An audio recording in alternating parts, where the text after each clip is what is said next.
আল্লাহ তাআলা বলতেছে যে দুনিয়ার মধ্যে তোমাদেরকে যে কারণে সৃষ্টি করেছিলাম তোমরা নিজেদের ক্ষমতা প্রমাণ করে চলেছো। আমি আল্লাহ তাআলার আইনকে মানো নাই, নিজের আইন ব্যবস্থাপনা করেছো, নিজের আইন প্রতিষ্ঠার জন্য দৌড়িয়েছো, যৌবনকাল সেখানে কাটিয়েছো। আজকে যেদিন তোমার আমলনামা তোমার ডান হাতে দেওয়া হবে, তুমি কি উত্তর দিবা? এই বলতে গিয়ে আল্লাহ তাআলা বলেন যে ফাআম্মা মান উতিয়া কিতাবাহু বিয়ামিনিহি। আল্লাহ রাব্বুল আলামিন বলতেছেন যে ফাআম্মা মান উতিয়া কিতাবাহু বিয়ামিনিহি। আমি রব্বুল আলামিন আজকে যারা সীমাবদ্ধ না হয়ে যারা ইয়ামিন বলতেছিল, দান করতেছিল, যারা আমি রবের কথা শুনে চলেছে, আমি রব্বুল আলামিন তাদের আমলনামা আজকে তাদের ডান হাতে দিলাম। আর ডান হাতে আমলনামা পেয়ে দেখেন কি করবে?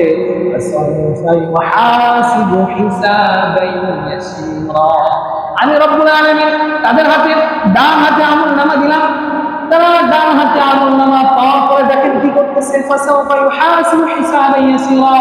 আজকে যাদের আমলনামা ডান হাতে দেওয়া হবে তাদের আযাবটা সহজ হবে, আযাব না, তাদের হিসাবটা সহজ হবে, তাদেরকে সহজে হিসাব দেওয়া হবে। তাফসীরে ইবনে কাসিরের ভিতরে এসেছে যে সেখানে হাদিসে এসেছে আব্দুল্লাহ ইবনে মাসউদ থেকে বর্ণিত যে যার আমলনামা ডান হাতে দেওয়া হবে তার হিসাব নেওয়া হবে না। আবার কোনো সাহাবী একরাম বলেছেন যে হয়তো তার হিসাব নেওয়া হবে কিন্তু অনেক সহজ নেওয়া হবে। এই দেখেন পরবর্তী কি বলেন? ফাসাউফা ইউহাসিবু হিসাবান ইয়াসীরা। আমি রব্বুল আলামিন তার আমলনামা আমাকে ডান হাতে দিয়ে তার আমি হিসাব কি করব? একেবারেই সহজ নিব। এরপরে বলতেছেন ওয়ায়ানকালিবু ইলা আহলিহি মাসরুরা। আরে সে তো জমিনে কষ্ট করে চলেছে আমার নামাজের জন্য, ফজরে ঘুম থেকে উঠে চলে আসছে আমার দিন প্রতিষ্ঠার জন্য, নিজের রব থেকে ঝরিয়েছে, জিহাদের ময়দানে নিজের মাল জান সব দিয়েছে রে বান্দা। এই জন্য তো আমি আল্লাহ তোমাকে তোমার আমলনামা ডান হাতে দিলাম। আর ডান হাতে দেওয়ার পরে তোমার হিসাবকে আমি সহজ করলাম। সহজ করার পরে তুমি আজকে যাও, সে আনন্দে লাফাইতে লাফাইতে চলে আসবে, আনন্দে লাফাইবে। হায় আজকে আমার আমলনামা আমার ডান হাতে দিছে, আমি জান্নাতি। ও শুনছো জাতিরা, শোনো, আজকে আমার আমলনামা আমার ডান হাতে দিছে। যেমন মানুষ পরীক্ষায় এ প্লাস এ মাইনাস পাইলে এরকম বলে আমি এ প্লাস পেয়েছি, আমি এ গ্রেড পেয়েছি, মানুষকে ডেকে ডেকে বলে, তেমন সে সেদিন ডেকে উঠবে, ও জাতিরা শোনো, আজকে আমি আল্লাহর পথে চলেছি, এই কারণে আল্লাহ আমার আমলনামা ডান হাতে দিয়েছে, আমার হিসাব সহজ করেছে। আর শোনো, আজকে আমি অনেক আনন্দিত, আল্লাহ আমাকে জান্নাত দিয়েছে, আল্লাহ আমাকে জান্নাত দিয়েছে। বলেন সুবহানাল্লাহ। আল্লাহ আমাকে কি দিয়েছে? জান্নাত দিয়েছে। আজকে আমাদের অবস্থা এমন হয়ে গেল যে আল্লাহর দিকে রুজু না হইতে হতে তখন যে আল্লাহ তাআলার নাম জপবো, আল্লাহ তাআলার নাম যে আমাদের জপতে হয় এটাও ভুলে গেছে। আমাদের অবস্থা এমন হয়ে গেছে, আজকে আল্লাহ তাআলার নাম জপা ভুলে গেছে। তারপরে দেখেন এরপর আল্লাহ তাআলা বলতেছেন যে যাদের ডান হাতে আমলনামা দিলাম তারা তো খুশি হলো, তারা তো তাদের হিসাব সহজ হলো। কিন্তু দেখেন যাদের আমলনামা বাম হাতে দেওয়া হবে কি জন্য? ওয়া আম্মা মান উতিয়া কিতাবাহু ওয়ারাআ যাহরিহি। আর যাদের আমলনামা তাদের পিছন থেকে বাম হাতে দেওয়া হবে, পৃষ্ঠ 10 থেকে বাম হাতে দেওয়া হবে। নাও তোমার আমলনামা বাম হাতে, তুমি দুনিয়ায় কি করছিলা? তোমাকে তো ভরা যৌবন দিয়েছিলাম, কোন কাজে খাটাইছিলাম? আমি আল্লাহর কাছে জবাব দাও। সেদিন আমার কিন্তু জবাব দেওয়ার কোনো কায়দা থাকবে না।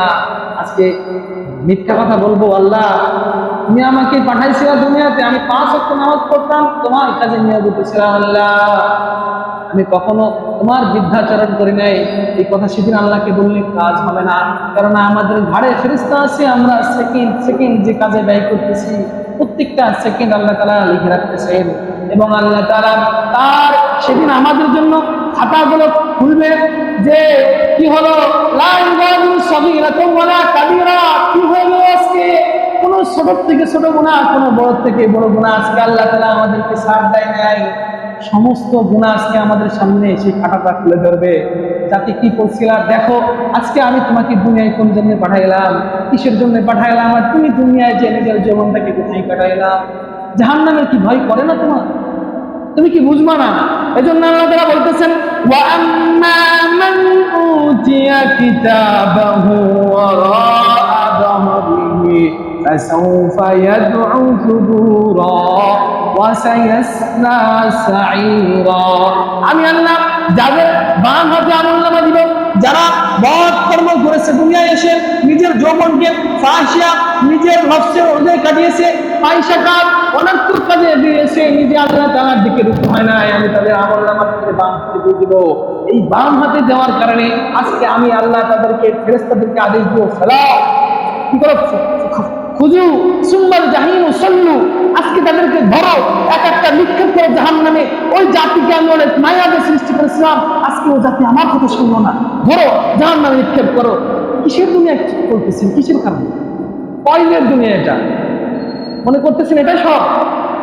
আরে আমি তো 2 দিন এক কিশোর ছিলাম, আমার বাড়ি কাঁচা ছিল, আমি পাগলা যুবক ছিলাম, আজকে পেকে গেছে, চলতে পারি না, চেয়ার ছাড়া বসতে পারি না, লাঠি ছাড়া হাঁটতে পারি না। আমার কি অন্তরে কোনো পরিবর্তনই আসবে না? এরপরে দেখেন আল্লাহ তাআলা কি বলতেছেন। আল্লাহ তাআলা সূরাতুল মুলকের মধ্যে বলতেছেন যে ওয়াল্লাযীনা কাফারু বিরাব্বিহিম আযাবু জাহান্নাম ওয়া বিইসাল মাসীর। আল্লাহ তাআলা বললেন যে আমি তাদের আমলনামা বাম হাতে দেব। বাম হাতে কি জন্য দিব?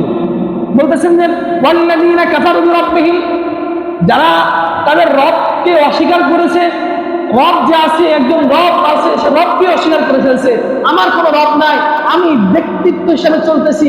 আজকে যেমন শাহবাগীরা বলতেছে আমার শরীর আমি যেদিকে মন চাই খাটাবো, আমার শরীর আমি যাকে মন চাই তাকে দান করবো। আজকে আমরাও তাদের মতো সাদৃশ্য তাসলিমায় বলতেছি যে আমার দেহ চাইলে ইবাদত করবো, চাইলে করবো না, চাইলে নামাজ পড়বো, চাইলে নামাজ পড়বো না, চাইলে মানুষের মেয়ের দিকে তাকাবো, চাইলে তাকাবো না। আজকে তাদের সাথে আমার সাদৃশ্য নেই। কি জন্য আল্লাহ তাআলা জাহান্নামে দিবেন? দেখেন ওয়ালিল্লাযীনা কাফারু বিরাব্বিহিম আযাবু জাহান্নাম ওয়া বিইসাল মাসীর। ওয়ালিল্লাযীনা কাফারু, যারা আল্লাহ তাআলাকে অস্বীকার করেছে, ওয়ালিল্লাযীনা কাফারু বিরাব্বিহিম, তাদের রবকে অস্বীকার করেছে, রবের আইনকে মানে নাই, তার নিজের মত মতো আব্রাহাম লিঙ্কনের দেখানো আইনে চলেছে। আল্লাহ তাআলার কোরআন আল্লাহ তাআলার জমিনে প্রতিষ্ঠিত করবে, এদিকে সে চলে নাই। এই জন্য আল্লাহ তাআলা কি বলতেছেন দেখেন ওয়ালিল্লাযীনা কাফারু বিরাব্বিহিম আযাবু জাহান্নাম, আমি আল্লাহ তাআলা তাদের জন্য রেখেছি আযাবু জাহান্নাম, জাহান্নামের আযাব, ওয়া বিইসাল মাসীর, এই আযাবটা অতি নিকৃষ্ট আযাব, যেখানে পচা গন্ধা পুঁজ, জাহান্নামীদের পুঁজ আমাকে খাওয়ানো হবে।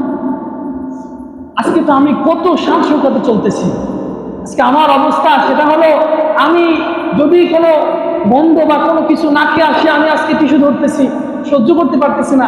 আর ওমরে দেখেন না, সে কিন্তু পচা পুঁজ খাওয়াবে। আমার শরীরে যদি সুগন্ধি না লাগে, তাহলে আমার কাছে খারাপ লাগে, সেদিন কি খাইবেন? সে কিসের বড়াই দেখাইতেছে?